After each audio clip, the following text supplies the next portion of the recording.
Claro que sí. La idea de seres artificiales creados por el ser humano con capacidad de actuar, pensar o incluso parecerse a nosotros es mucho más antigua que la tecnología misma. Aparece en mitos, leyendas y relatos fantásticos desde hace miles de años, mucho antes de que existiera la robótica tal como la conocemos hoy. En la mitología antigua. Ya en las culturas clásicas encontramos figuras que podríamos ver como los antecesores imaginarios de los robots. El mito de Talos, Grecia es quizás el más famoso. Era un gigante de bronce creado por el dios Hefesto para proteger la isla de Creta. Recorría sus costas 3 veces al día, lanzaba piedras a los barcos enemigos y se calentaba al rojo vivo para abrazar y quemar a quienes intentaban entrar. Tenía una sola vena llena de sangre divina, cerrada con un clavo, si se lo quitaban, perdía su vida. Tenía todas las características que hoy asociamos a un autómata, construido, con una función programada y un mecanismo de funcionamiento. Pigmalión y Galatea, el escultor creó una estatua de mujer tan perfecta que se enamoró de ella. La diosa Afrodita le dio vida, convirtiendo la obra de arte en un ser real. Aquí aparece el deseo de dar vida a algo inerte, un tema central en la historia de los robots. Autómatas de Festo. Se dice que el dios herrero construyó sirvientes de oro capaces de moverse y hablar, así como leones de bronce que vigilaban puertas. Eran creaciones que servían y actuaban sin intervención humana constante.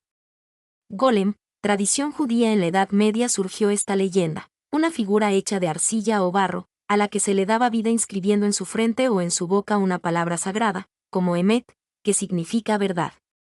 Se usaba para proteger a la comunidad, pero también se volvía peligroso si perdía el control o si se le borraba la letra inicial, quedando como Met, muerte. Es el primer relato que plantea claramente un dilema: ¿qué pasa si la creación supera al creador? En la fantasía y la literatura antigua y moderna.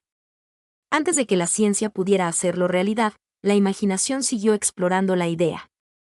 Los autómatas medievales y renacentistas. En relatos de viajeros y textos filosóficos se describían seres mecánicos que hablaban, escribían o hacían música. Muchos eran obras de ingeniería reales de la época, pero se les rodeaba de un aire mágico o misterioso. Frankenstein, Mary Shelley, 1818. Aunque no es un robot en sentido mecánico, es el relato fundacional sobre el riesgo de crear vida artificial. El doctor Víctor Frankenstein construye un ser con partes de cadáveres y le da vida, pero luego no puede controlarlo. Establece una pregunta que sigue vigente hoy: ¿tenemos derecho a crear algo que no sabemos gobernar?